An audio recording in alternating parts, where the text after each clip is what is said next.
Bonjour à tous et bienvenue dans votre rendez-vous de la mi-journée. Aujourd'hui, je reçois Alexandre Delval. Vous êtes géopolitologue. Bonjour. Bonjour. Vous vous êtes intéressé principalement au terrorisme islamiste et c'est à cet effet que nous allons parler aujourd'hui de la situation au Proche-Orient. Vous êtes également l'auteur de nombreux livres à ce sujet. J'aimerais d'abord, effectivement, pour commencer cette interview, votre analyse sur ce qu'il s'est passé le 7 octobre en Israël. 1400 personnes ont été assassinées, violées, torturées, brûlées par des terroristes du Hamas sur le sol israélien. Pourquoi une telle barbarie en ce jour d'octobre 2023, Alexandre Delval, et comment expliquer cette faille du renseignement israélien? Alors, je n'ai pas les détails de la faille du renseignement elle-même, mais ce qui est certain, c'est que une rêve partie à 3 kilomètres de Gaza, des brouilles entre services de renseignement et gouvernement, une énorme division dans la société israélienne depuis des mois, et vous savez que dans des démocraties, parfois, eh bien, quand il y a des enjeux électoraux et des énormes divergences, ça peut avoir des divergences entre appareils sécuritaires et gouvernement en place, ou entre dirigeants de partis rivaux. Et malheureusement, dans beaucoup de démocraties, ça a des conséquences sur la politique interne. On se rappelle du Bataclan, où là c'était une divergence entre deux services d'action spéciale. On ne savait pas lequel était compétent territorialement, et du coup il y a eu un retard énorme. Et bien malheureusement, la société israélienne, qui a longtemps été faite de pionniers, avec l'esprit du pionnier prêt à agir et avec une sorte de mobilisation potentielle de toute la société en permanence, cet esprit-là a été perdu depuis des années, et comme partout en Occident, il y a eu une sorte de relâchement. Bon, on a des très bonnes forces sécuritaires, tout va bien, on peut être tranquille, même se permettre le luxe d'être divisé entre nous, faire des rave-parties à 3 kilomètres de gens qui sont éduqués à la haine et au culte du martyr depuis l'âge de 3 ans. C'était une extrême insouciance, et même les meilleurs services de sécurité du monde, quand une société devient insouciante, et ça c'était un peu la partie progressiste d'Israël, puisque ceux qui ont été attaqués dans des kibbutz, il y a des gens qui étaient même plutôt qui soient Bien sûr, qui défendaient la cause palestinienne. Qui défendaient la cause palestinienne. Donc ces gens-là ont baissé les bras, se sont dit, si moi je suis gentil, celui d'à côté le sera aussi, il sera moins méchant avec moi, il s'en prendra aux fachos, à l'extrême droite, mais pas à moi. C'est un peu l'idée occidentale. Si je suis universaliste, je peux accueillir même des gens qui sont des islamistes chez moi, comme on le fait en Europe.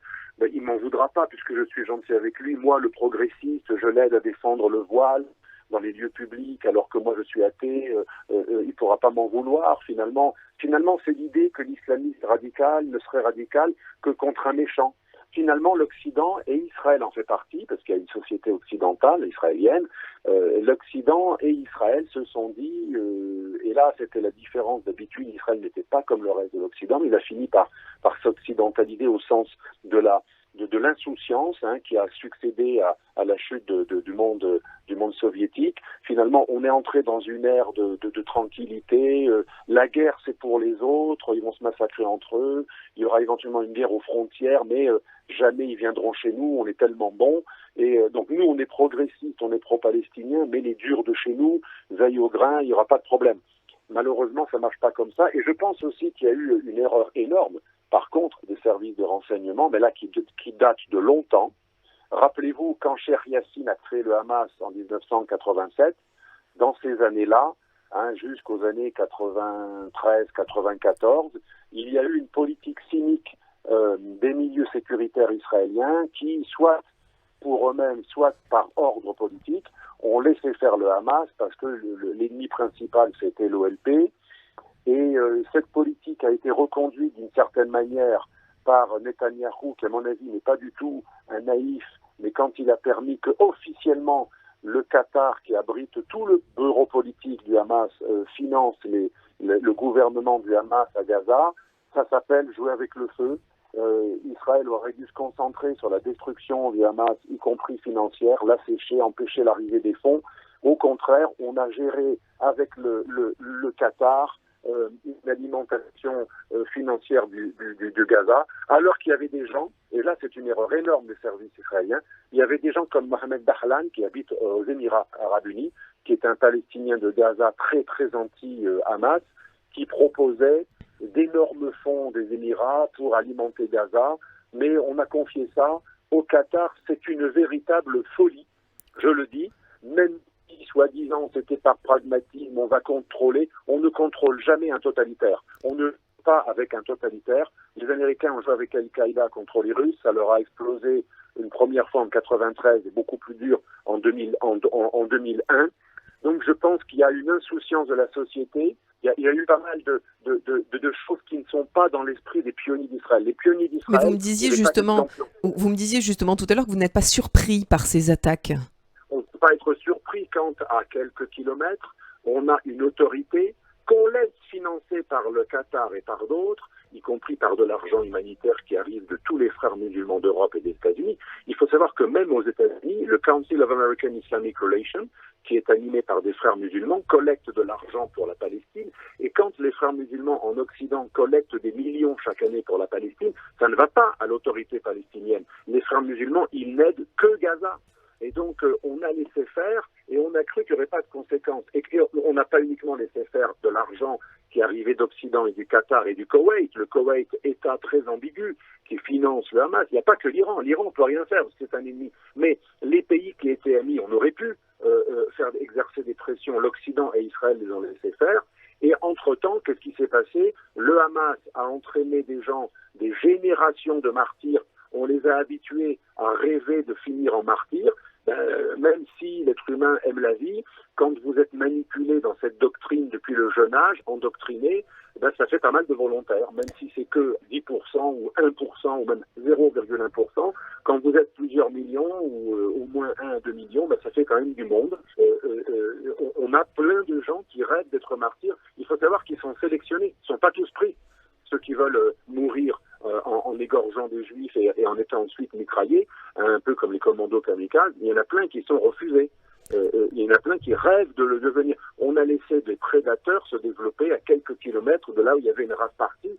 Ça ne pouvait pas durer comme ça. Vous avez d'un côté une société prospère, avec de la liberté, avec des monotonies, avec même des LGBTistes et des gens extrêmement libéraux, libertaires qui sont des races parties.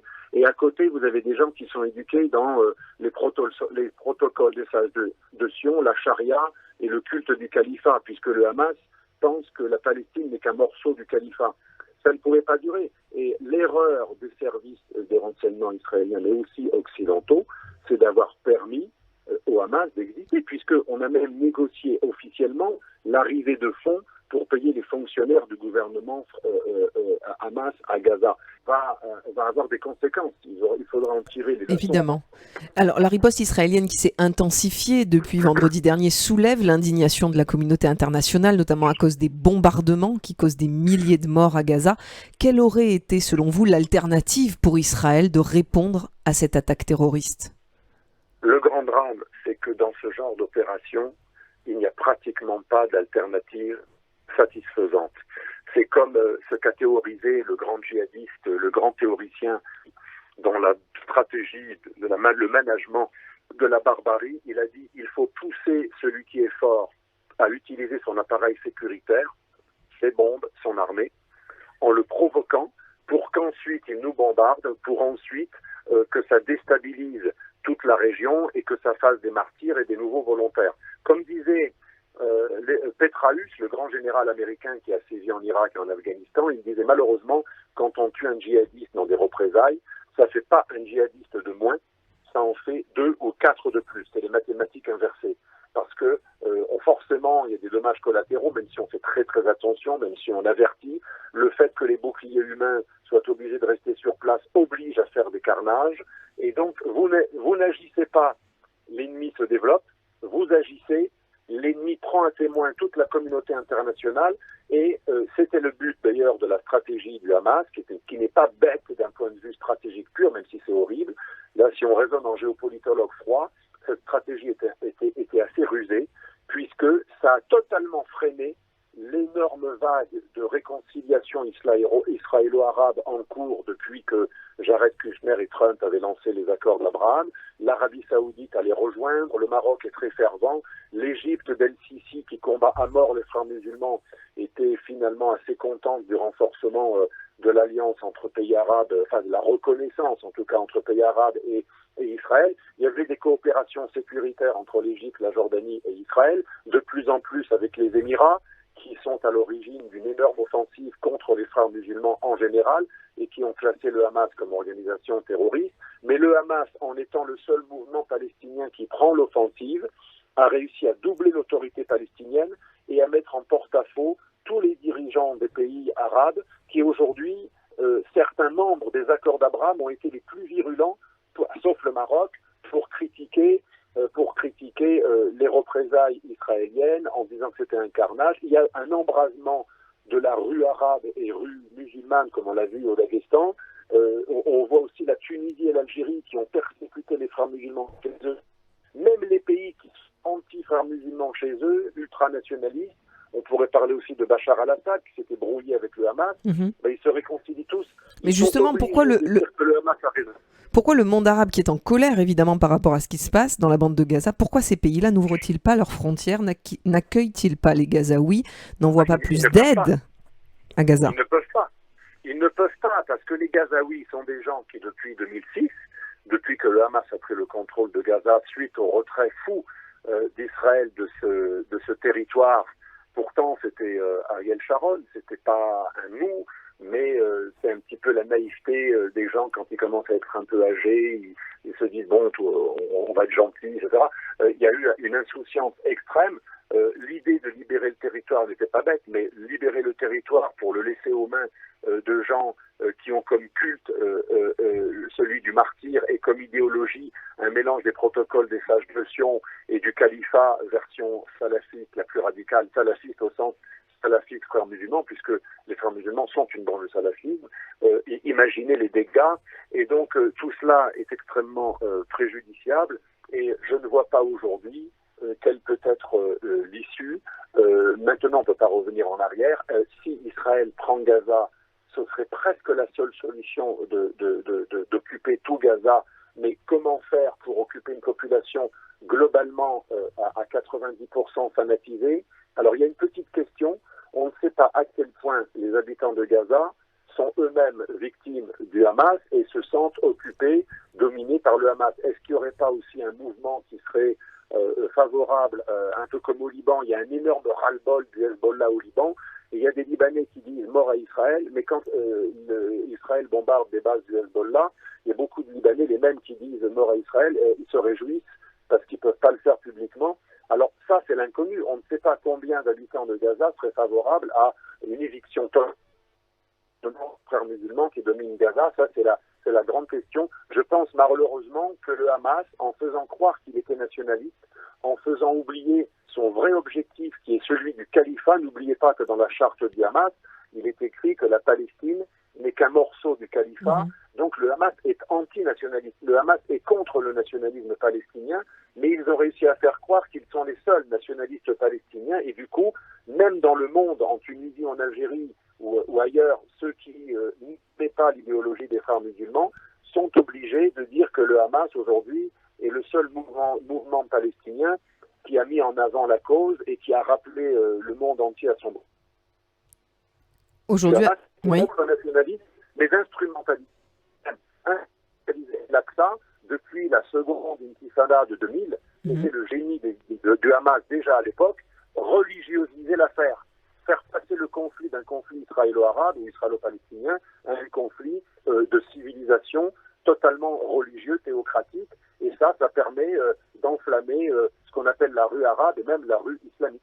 Aujourd'hui, est-ce qu'Israël n'a pas déjà sacrifié ses otages pour pouvoir éliminer le Hamas, selon vous? Alors, votre question est très intéressante, même si c'est horrible à dire.